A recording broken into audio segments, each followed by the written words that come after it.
Olá, gente, pessoas bacanas, bonitas, boa noite, bom dia, boa tarde, eu não sei que hora que vocês vão estar vendo esse vídeo, né? Então, eu retornei para continuar a história. Eu parei quando o médico me encaminhou para um oncologista, certo? E foi ali que começou o meu martírio. Eu fui encaminhada para um oncologista. Quando eu cheguei no oncologista, foi agendada uma consulta, né? Eu não lembro a data, mas eu fui certinho, bonitinho. E quando eu cheguei lá, o oncologista, ele meio que parecia que estava revoltado, né? E aí eu relatei toda a história para ele, falei que o primeiro exame tinha dado um resultado, o segundo deu outro, e na revisão da lâmina deu o... Nossa, tem hora que dá um branco na cabeça da gente, depois da Covid eu fiquei assim, né? Tinha dado a micropartículas de metástase, muito bem. Aí ele perguntou para mim, quanto tempo tem? Eu falei para ele, bom, eu fiz a cirurgia em julho, o resultado, né, dos exames eram 30 dias, entre 30 a 40 dias depois, e era já dezembro. Aí ele olhou para mim e falou assim, então, como deu esse resultado aqui, você deveria ter feito a quimioterapia. Só que ele falou com certo sarcasmo. Eu não... Sabe quando você não se identifica com o médico, que você olha para ele e fala, caramba, não era isso, né? Não era o médico que eu estava esperando, por ser um oncologista, me tratar daquela forma. Aí eu falei para ele, né? Falei, doutora, a culpa não é minha. Eu só fui encaminhada agora para passar com o senhor depois de praticamente 6 meses, né? O médico pediu uma revisão da lâmina e me encaminhou para passar com o senhor. Aí ele falou assim para mim, na maior cara de pau do mundo, você precisava ter feito a quimioterapia, mas não passou comigo. Então, não há indícios hoje de que a quimioterapia vai surtir algum efeito em você. 6 meses depois de você ter tirado o seio, de você ter feito a cirurgia da retirada do seio. Quando ele falou aquilo, eu me senti assim, sem chão. Falei, como assim, doutor? O senhor pode ser mais explícito? Aí ele entrou no jogo de falar que... Mas ele não falava diretamente para mim, né? A partir desse momento ele não falava para mim. Ele falava para a assistente que estava na sala. Aí ele foi falar assim para ela. Ele olhou para mim, olhou para ela e falou assim, ficam passando na minha frente. O oncologista aqui sou eu. O médico que cuidou, que fez tudo isso, ele é mastologista. Ele não entende. E ficou naquela discussão com a assistente dele, né? E aquilo foi me dando nervoso, porque eu sempre fui uma pessoa que eu sempre tive o pavio, né? Hoje não, hoje eu tô moderada, né? Mas meu pavio era desse tamanho.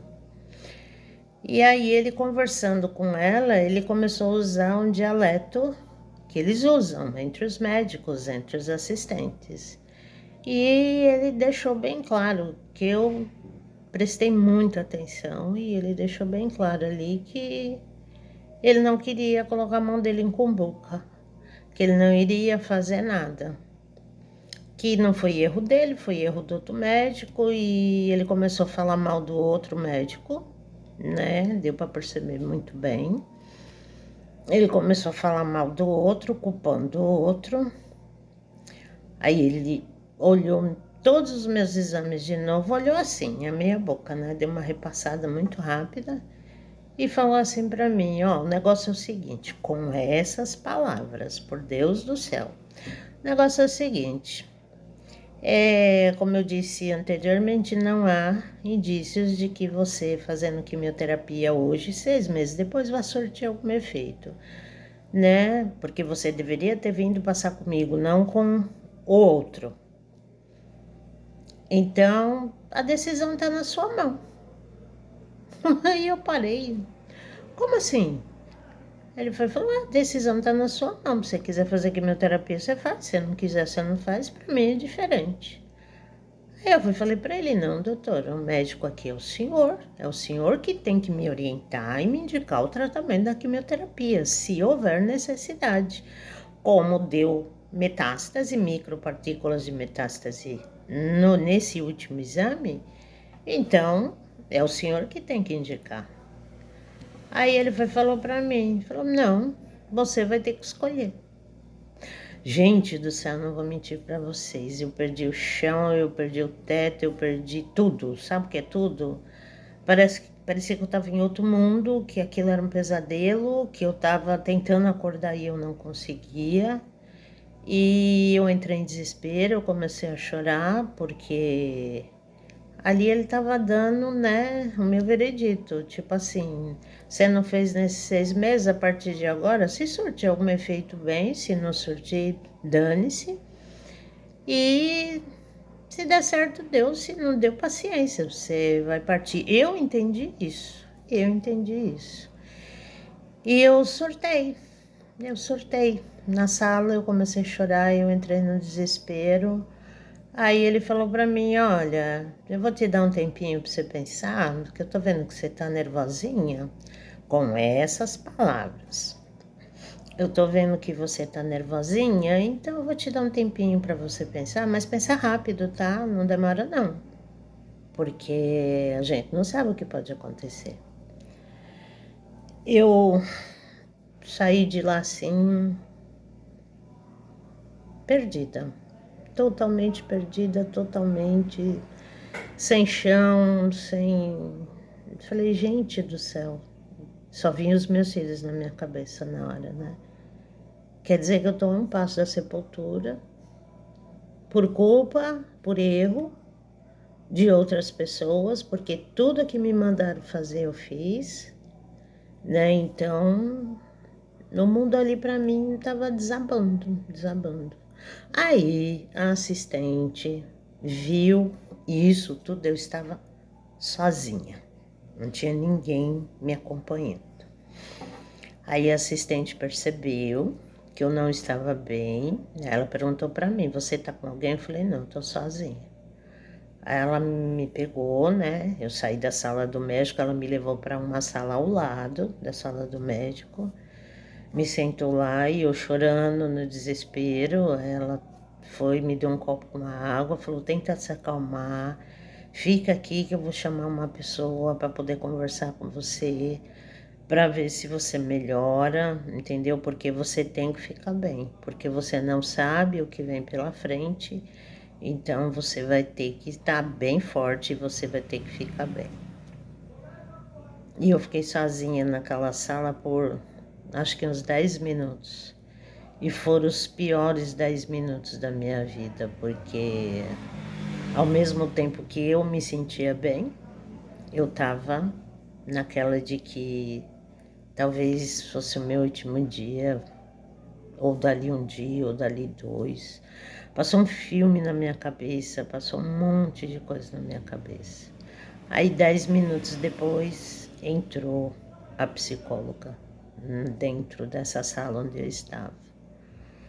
E ela viu meu desespero, ela se sentou na minha frente, segurou a minha mão. Ali eu desabei mais ainda. E ela falou, eu preciso que você se acalme para a gente poder conversar, porque nessas condições você não vai conseguir falar e eu também não vou poder te ajudar sem saber o que você está sentindo, o que você está passando nesse momento. E eu fiquei ali, acho que por 1h30, 2 horas, né? De uns 15, 20 minutos eu comecei a me acalmar e aí eu comecei a conversar com ela e ali eu fui dizendo tudo que eu estava sentindo. Tudo, tudo, tudo, tudo. E piora, viu? E piora. Pra frente piora mais ainda. Mas então é isso, a partir do médico oncologista, né, que me atendeu, contei para vocês. E essa semana agora que vai entrar, eu volto e dou continuidade, tá bom? Porque senão o vídeo vai ficar longo e eu não quero cansar vocês. Mas a minha história dá para escrever um livro, e bem escrito, tá bom? Então, um beijo no coração de vocês, peço encarecidamente que vocês curtam. Se quiserem compartilhar, fiquem à vontade para levar para outras pessoas, para ver a minha história, conhecer a minha história e quem sabe tirar da minha história alguma coisa para elas, tá bom? Então, curtam, se inscrevam no canal para ter mais divulgação, para eu atingir mais pessoas, como eu disse, principalmente as mulheres. Tá bom? Então, beijo no coração, fiquem com Deus e até a semana que vem.